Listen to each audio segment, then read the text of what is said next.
ẹ̀yin èèyàn nǹkan mọ̀ ń ṣẹlẹ̀ o búburú ò mọ̀ ní jálùwá tilétilé tẹbí tará ẹ mọ̀ súnmọ́ bíi arákùnrin kan mọ̀ ló mọ̀ ké gbàjarè sórí ẹ̀rọ ayélujára o látàrí ibi tí àwọn afẹ̀míṣòfò tẹ́ ti ṣe ìyá ẹ̀ báṣubàṣu ìyẹn nílùú Ọ̀yọ́ ni ìṣẹ̀lẹ̀ kàyéfì ti ṣẹlẹ̀ o ẹ̀yin èèyàn tẹ́ ẹ̀ bá sì gbàgbé fọ́nrán tí Olúbàdàn tuntun ìyẹn bàbá Ládọjà tí wọ́n ṣe sórí ẹ̀rọ ayélujára láìpẹ́ yìí tí wọ́n ké gbàjarè pé àwọn ò fẹ́ rí àwọn afẹ̀míṣòfò yìí kankan kódà àwọn Fúlàní kan da ẹran kọjá láàrin Ìbàdàn mọ́ ṣé ẹ gbàgbé ṣùgbọ́n ìyàlẹ́nu ńlá rèé o látàrí àwọn afẹ̀míṣòfò tẹ́ tó padà lọ sọṣẹ́ ìyẹn nílùú Ìbàdàn kódà ìwádìí jẹ́ kó yé wa pé ìyá ti dàgbà o débi pé àwọn afẹ̀míṣòfò yìí wọ́n ní kọ́kọ́ bá ìyá lò pọ̀ débi pé lẹ́yìn ìgbà tí wọ́n ṣe tí wọ́n tẹ́ wọn lọ́rùn tán wọ́n tó fọ̀bẹ sí ìyá lọ́rùn ni arákùnrin bá ké gbàjarè sórí ẹ̀rọ ayélujára ó ní kí gbogbo ọmọ Nàìjíríà kàn gbà wọn o bẹ́ẹ̀ ló ń pariwo ìjọba àpapọ̀ pé kàn jọ̀ọ́ kàn gbà wọn o kàn má jẹ́ kí ìyá ẹ̀ ó jẹun gbé ẹ̀yin èèyàn nǹkan ń bẹ o orí wa ò ní gbàbọ̀dé o ẹ wò ó nǹkan ń ṣẹlẹ̀ lábẹ́ ọ̀run o ọba ìlú kan tún rèé o táwọn afẹ̀míṣòfò tẹ́ gbé jáde nínú ìlú débi pé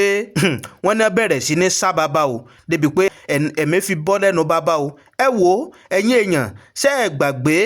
àwọn tí wọ́n fẹ́ dìtẹ̀ gbàjọba lọ́wọ́ ààrẹ Bọ́lá Ahmed Tinubu ṣé ẹ gbàgbé ṣéèkì tán ló wà ń bẹ̀ ẹ wò ó fọ́nrán ẹ̀ náà wà ń bí ta tó mọ́ wá sí etí ìgbọ́yín ẹ̀yin èèyàn àkójọpọ̀ náà ni lórí ìkànnì Kúnlé Ìjẹ̀ṣà tó bá jẹ́ ìgbà àkọ́kọ́ yín rè tẹ́ bá ìkànnì pàdé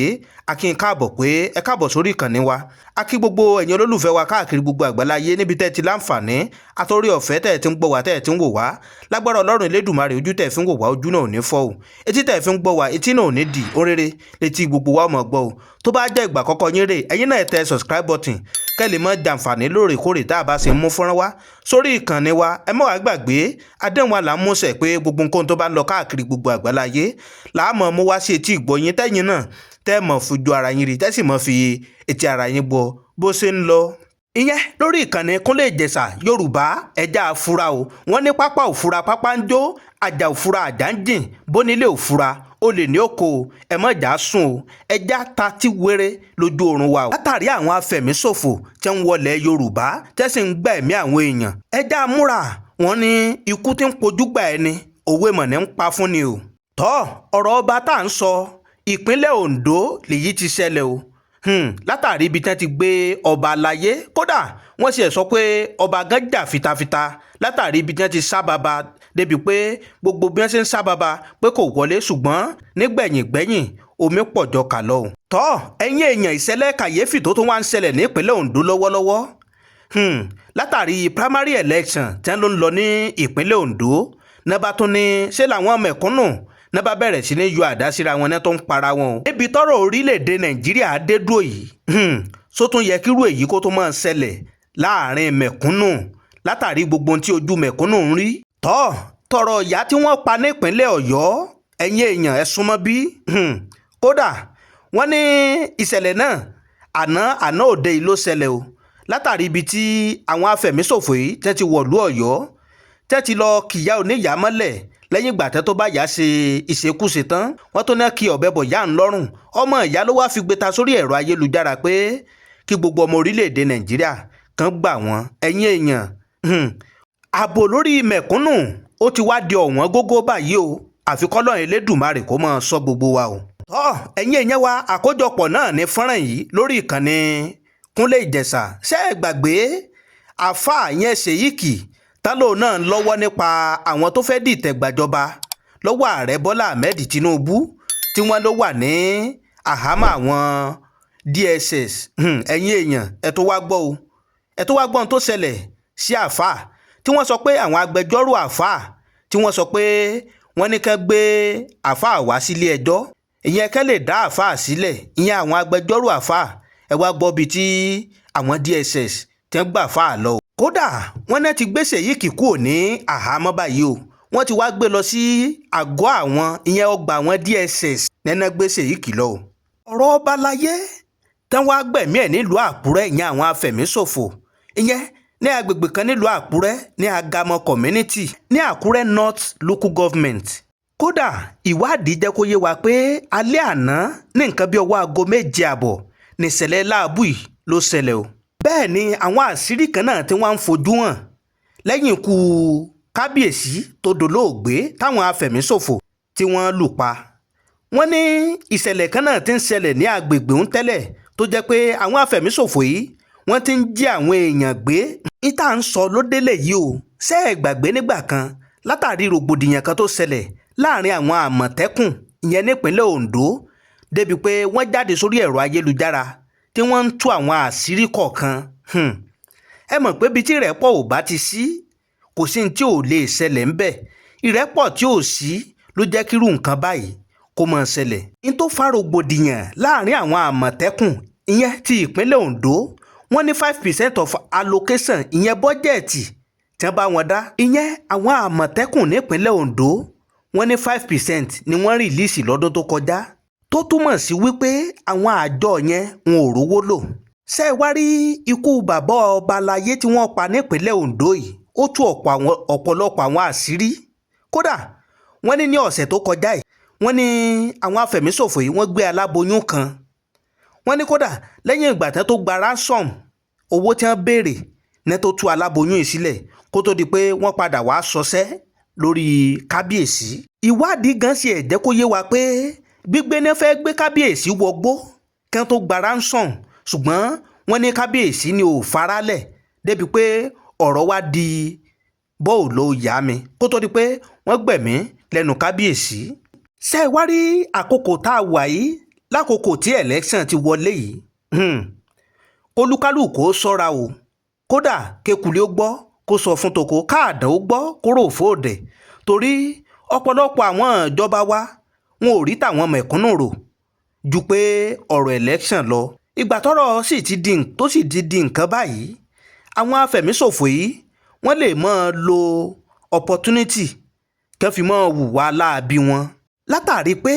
kò sí ààbò tó dájú. ní tó fi lè mú àwọn afẹ̀míṣòfò yìí tí wọ́n wọ odidi ìlú tí wọ́n sì gbé odidi ọba jáde tí wọ́n sì gbẹ̀mí lẹ́nu ẹ̀ mélòó àwọn aráàlú ǹjẹ́ ààbò sì ẹ̀ ti lè wà lórí aráàlú bí wọ́n bá tilẹ̀ ṣerú èyí fọ́ba tó jẹ́ olórí ìlú. ẹ wo ẹ jẹ́ kí n sáré gbé fọ́nrán yìí sẹ́yìn èèyàn létí. The monarch of